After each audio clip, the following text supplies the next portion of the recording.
Hello, what is up mga moms or sir ma'am? Ako po si Ralph C. Fry, isang visual artist from Manila. And today we are going to customize the Star Wars movie realization Tamasinations Ronin Jango Fett action figure.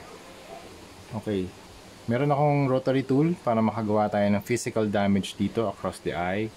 And then dito somewhere here mga chest, or how about maybe we can put some bullet holes here. Tapos dito rin, pwede rin natin ito lagyan. And then somewhere here siguro sa part na to. Tsaka dito sa sides. Okay, lagyan natin.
Tapos after ng rotating rotary tool, lihain natin yung mga sections kasi may mga plastic na naka-extend.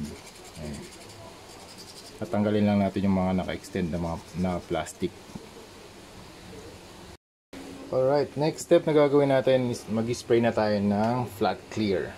So ito yung gagamitin nating primer. Top coat talaga siya, pero gagamitin natin siya as primer today. Number 1 on flat clear from Bosnia. So ang gagawin natin, kapag nag-cure na yung layer ng spray paint, magkakaroon siya ng matte na finish. Kapag nagkaroon na siya ng matte na finish, nag-cure na siya 5 to 6 hours, kakapit na lahat ng paint na i-apply natin. Kahit anong style, kahit anong painting method like dry brushing, base coat, glazing. Yan. Okay? So yun, balikan ko kayo kapag tapos ko na siyang i-spray. Okay, so nag-cure na yung Bosnia flat clear na top coat. Meron na siyang adhesive layer na matte finish that we can paint on. Okay, first step, ga-apply muna tayo ng black wash all over the figure. Okay, so pag mag-apply tayo ng wash, mas marami yung mixture ng tubig kesa dun sa paint para mag-sip in siya dun sa mga crevices. Yan. Don't worry about the details, pwede nating fix yan mamaya. Ang importante, malagyan natin yung figures na black wash. So pag nag-apply tayo ng black wash, magkakaroon siya ng siguro mga 80 to 80% opacity na black dun sa overall na finish niya. So mas didilim. Kung sobrang dilim naman, pwede naman nating pwede naman nating i-dry brush ulit ng silver.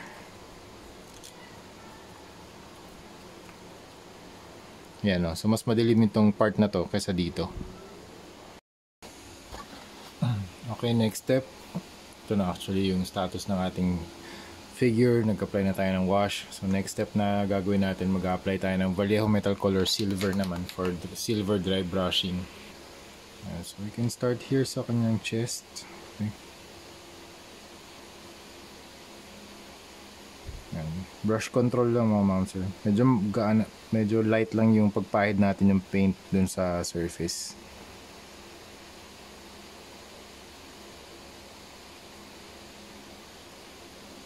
Okay.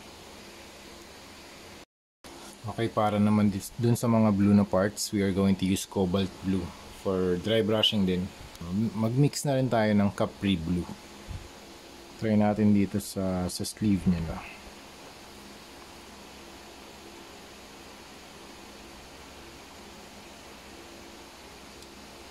tsaka sa inner suit.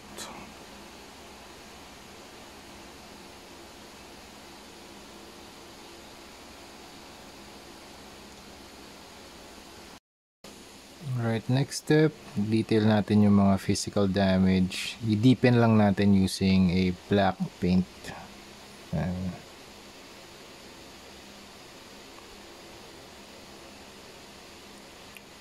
Para mas deep yung ano niya, yung damage niya. And magkaroon ng contrast.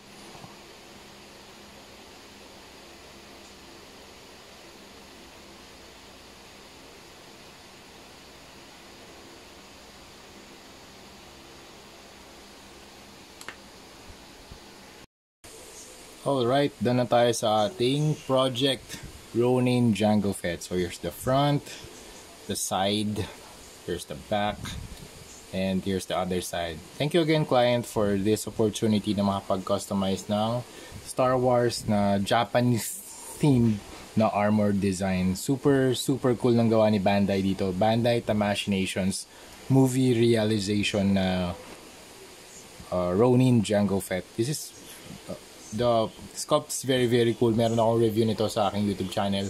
So if you haven't watched that, please watch it.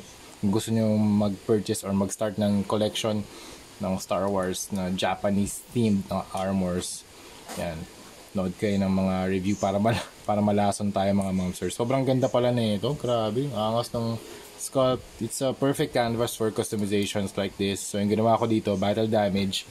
So ang process na ginawa natin, nag-start tayo using the Bosni flat clear. So in-sprayan natin para yung base color, yun na yung starting point natin. Hindi na natin babaguhin yung base color niya. Tapos after nun, yun, after ng actually nag-ano muna pala tayo dito, gumamit muna tayo ng rotary tool para gawin yung mga physical damage. And spray it with Bosni flat clear, then wash with black wash. Tapos silver dry brushing, and then detail na tayo, detail work na. Yan. So thank you very much again, client. So here's the front.